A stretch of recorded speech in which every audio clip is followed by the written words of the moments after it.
আপনার চারপাশে যা কিছু দেখছেন, আপনার হাতের ফোন থেকে শুরু করে রাস্তার গাড়ি, সবকিছুর পেছনে রয়েছে তেলের এক বিশাল ভূমিকা। কিন্তু আপনি কি কখনো ভেবে দেখেছেন আমরা যে পেট্রোল বা ডিজেল ব্যবহার করি তা আসলে কোথা থেকে আসে? সমুদ্রের নীল জলরাশির ওপর আপনি হয়তো শুধু একটা লোহার যন্ত্র দাঁড়িয়ে থাকতে দেখেন, কিন্তু এর আসল রহস্য লুকিয়ে আছে তার 3 কিলোমিটার নিচে, যেখানে মানুষের তৈরি এক বিশাল কারখানা 24 ঘন্টা কাজ করে যাচ্ছে। তো আজকের এই ভিডিওতে আমরা দেখব কিভাবে কোটি কোটি টন পানির চাপকে উপেক্ষা করে সমুদ্রের নিচ থেকে সেই তেল তুলে আনা হয়। চলুন এর গভীরে প্রবেশ করা যাক। সমুদ্রের নিচে হুট করে ড্রিল করলেই তেল পাওয়া যায় না, এর জন্য প্রয়োজন একটি বিশাল পরিকল্পনা। আর এই পরিকল্পনা শুরু হয় সিসমিক সার্ভের মাধ্যমে, যেখানে বিশেষ ধরনের জাহাজ থেকে সমুদ্রের তলদেশে প্রচণ্ড শক্তিশালী শব্দ তরঙ্গ দিয়ে শক ওয়েভ পাঠানো হয়। এই শব্দ তরঙ্গগুলো মাটির হাজার হাজার ফুট নিচে গিয়ে বিভিন্ন পাথরের স্তরে বাধা পেয়ে আবার ফিরে আসে, আর উপরে থাকা সেন্সরগুলো সেই ফিরে আসা শব্দ রেকর্ড করে সুপার কম্পিউটারে পাঠিয়ে দেয়। এরপরে জিওলজিস্টরা সেই ডেটা বিশ্লেষণ করে মাটির নিচের একটি পূর্ণাঙ্গ 3D ম্যাপ তৈরি করে ফেলেন, যেখানে বোঝা যায় কোথায় শিলা, কোথায় ফাঁপা স্তর, আর কোথায় তেল বা গ্যাস জমে থাকতে পারে। অর্থাৎ মাটি না খুঁড়েই কয়েক কিলোমিটার নিচের গঠন মানুষ দেখতে পারে শুধুমাত্র শব্দ তরঙ্গের মাধ্যমে। তেল কোথায় আছে তা নিশ্চিত হওয়ার পর সেখানে বসানো হয় বিশাল অবকাঠামো, যাকে আমরা রিগ বলে থাকি। সমুদ্রের গভীরতার উপর ভিত্তি করে এগুলো ভিন্ন ভিন্ন রকমের হয়ে থাকে। যেমন তুলনামূলক অগভীর পানিতে ব্যবহার করা হয় জ্যাকআপ রিং, যার বিশালাকার পাগুলো সরাসরি সমুদ্রের তলদেশে গেঁথে দেয়া হয়। আর যেখানে গভীরতা বেশি সেখানে ব্যবহার করা হয় সেমি সাবমার্সেবল রিগ। এগুলো বিশাল ড্রামের ওপরে ভাসে এবং নিচ থেকে শক্তিশালী নোঙর দিয়ে এক জায়গায় স্থির রাখা হয়, যাতে প্রচণ্ড ঢেউ বা ঝড়েও 1 ইঞ্চিও না নড়ে। আর যদি সমুদ্রের গভীরতা অত্যাধিক হয় তখন ব্যবহার করা হয় জাহাজের মতো ড্রিল শিপ। এই জাহাজের ওপরে থাকে ড্রিলিং মেশিন, কর্মীদের থাকার জায়গা, হেলিপ্যাড, কন্ট্রোল রুম এবং একটা ছোট্ট শহরের মতো ব্যবস্থা। আর এই জাহাজগুলো জিপিএস এবং অত্যাধুনিক প্রপেলারের মাধ্যমে উত্তাল সমুদ্রের মধ্যেও ড্রিলিং পাইপের একদম উপরে নিজেকে স্থির রাখতে পারে। কিন্তু এই বিশাল কাঠামোগুলো তৈরি করতে ব্যয় করা হয় শত শত কোটি ডলার। ম্যাপ তৈরি এবং রিগ বসানোর পরে শুরু হয় সবচেয়ে বিপজ্জনক কাজ, সেটি হলো ড্রিলিং।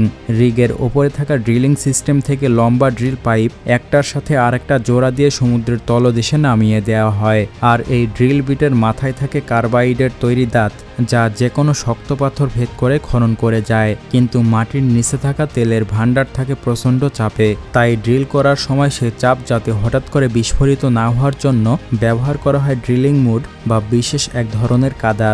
এই কাদা পাইপের ভেতর দিয়ে নিচে পাঠানো হয়, যা ড্রিল বিটকে ঠান্ডা রাখে এবং ওজনের মাধ্যমে নিচের চাপকে চেপে ধরে রাখে। তাছাড়া সবচেয়ে গুরুত্বপূর্ণ সুরক্ষা কবচ হলো বিওপি, যা যে কোনো কারণে তেলের চাপ নিয়ন্ত্রণ হারিয়ে ফেললেও মুহূর্তের মধ্যে পাইপের মুখ বন্ধ করে দেয়।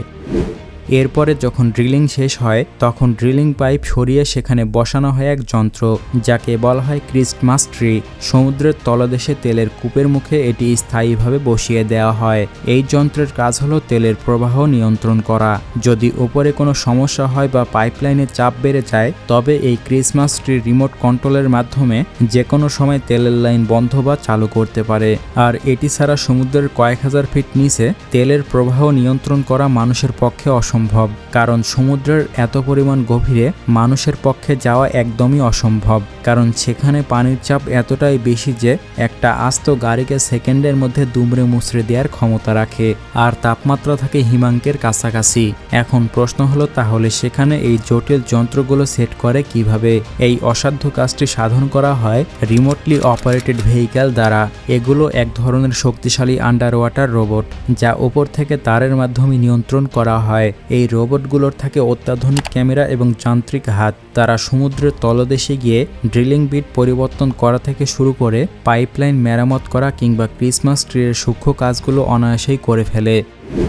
এরপরে তেল উত্তোলনের পর তা নিরাপদভাবে তীরে নিয়ে আসাই হলো পরবর্তী একটি বড় চ্যালেঞ্জ, কারণ সমুদ্রের তলদেশ দিয়ে মাইলের পর মাইল বিছিয়ে দেওয়া সাবসি পাইপলাইনের মাধ্যমে এই তেল পরিবহন করা হয়। এই পাইপলাইনগুলো এতটাই শক্তিশালী যে সমুদ্রের প্রচণ্ড স্রোত আর লবণাক্ত পানির ক্ষয় সহ্য করে বছরের পর বছর টিকে থাকে। আর যখন তেলের খনিটি উপকূল থেকে অনেক দূরে থাকে তখন ব্যবহার করা হয় floating production storage and offloading জাহাজ। এটি দেখতে বিশাল এক তেলের ট্যাঙ্কারের মতো হলেও এটি আসলে একটি কারখানার মতো। এটি সমুদ্রের নিচ থেকে তেল তুলে জমা রাখে এবং পরে ছোট ট্যাঙ্কারের মাধ্যমে সেই তেল রিফাইনারিতে পাঠিয়ে দেয়। তাছাড়া এই পুরো প্রক্রিয়াটিতে অনেক ঝুঁকিও রয়েছে। সমুদ্রের তলদেশে তেলের প্রচণ্ড চাপ এবং গ্যাস যে কোনো মুহূর্তে রিকটিতে একটি অগ্নিকুণ্ড পরিণত করতে পারে। আর ইতিহাসে অনেকবার দেখা গিয়েছে মাত্র একটি ভুলের কারণে সমুদ্রের মাঝে কয়েক মাস ধরে তেলের আগ্নেয়গিরি জ্বলেছে এবং ধ্বংস হয়েছে হাজার হাজার সামুদ্রিক প্রাণ। তাছাড়া শুধু আগুনই নয়, সমুদ্রের মাঝে তেল ছড়িয়ে পড়া পরিবেশের জন্য কতটা ঝুঁকিপূর্ণ। তাই রিগগুলোতে নিরাপত্তার জন্য যে পরিমাণে অর্থ খরচ করা হয় তা হয়তো অনেক ছোট দেশের বাজেটের থেকেও অনেক বেশি। সমুদ্রের নিচ থেকে তেল উত্তোলন করা কোনো সাধারণ কাজ না, এটি বিশাল এক ব্যয়বহুল প্রক্রিয়া। এখানে এক একটি প্ল্যাটফর্ম তৈরি করতে $1 থেকে $5 বিলিয়ন পর্যন্ত খরচ করতে হয়। আর প্রতিদিন এই বিশাল কাঠামো সচল রাখতে খরচ হয় কয়েক লক্ষ ডলার। কিন্তু কেন মানুষ এত টাকা খরচ করে? কারণ একটি বড় তেলের খনি থেকে প্রতিদিন কয়েক লক্ষ ব্যারেল তেল উত্তোলন করা হয়, যা পুরো পৃথিবীর অর্থনীতিকে নিয়ন্ত্রণ করে থাকে। আর এই বিশালতার পেছনে থাকে হাজার হাজার মানুষের পরিশ্রম।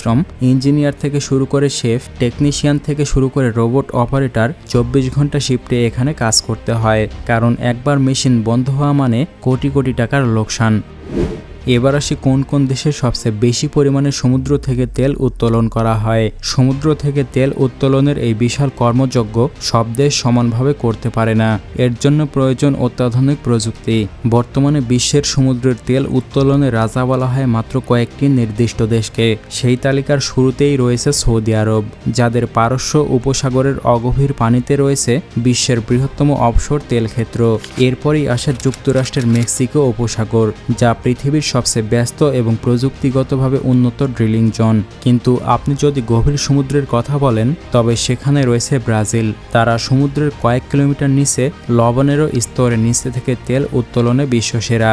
এদিকে নর্থ সিতে প্রতিকূল আবহাওয়ার মাঝেও নরওয়ে এবং যুক্তরাজ্য তাদের উন্নত প্রযুক্তির তেল উত্তোলন করে থাকে। এছাড়া আফ্রিকা মহাদেশে অ্যাঙ্গোলা ও নাইজেরিয়া এবং এশিয়াতে কাতার, সংযুক্ত আরব আমিরাত ও চীন খুব দ্রুত গতিতে তাদের তেল উৎপাদন বাড়িয়ে চলেছে। তবে এই তালিকায় সবচেয়ে বড় বিষয় হলো ভেনেজুয়েলা। প্রায় 303 বিলিয়ন ব্যারেল তেল নিয়ে তারা পৃথিবীর বৃহত্তম তেল মজুদের অধিকারী, যা সৌদি আরব বা ইরানের থেকেও বেশি। কিন্তু এত বিশাল তেলের ভান্ডার থাকা সত্ত্বেও উৎপাদকের দৌড়ে তারা অনেক পিছিয়ে। বিভিন্ন রাজনৈতিক অস্থিতিশীলতা, আন্তর্জাতিক নিষেধাজ্ঞা এবং দক্ষ প্রযুক্তি ও বিনিয়োগের অভাবে ভেনেজুয়েলা আজ দিনে মাত্র 9 থেকে 10 লক্ষ ব্যারেল তেল উৎপাদন করছে।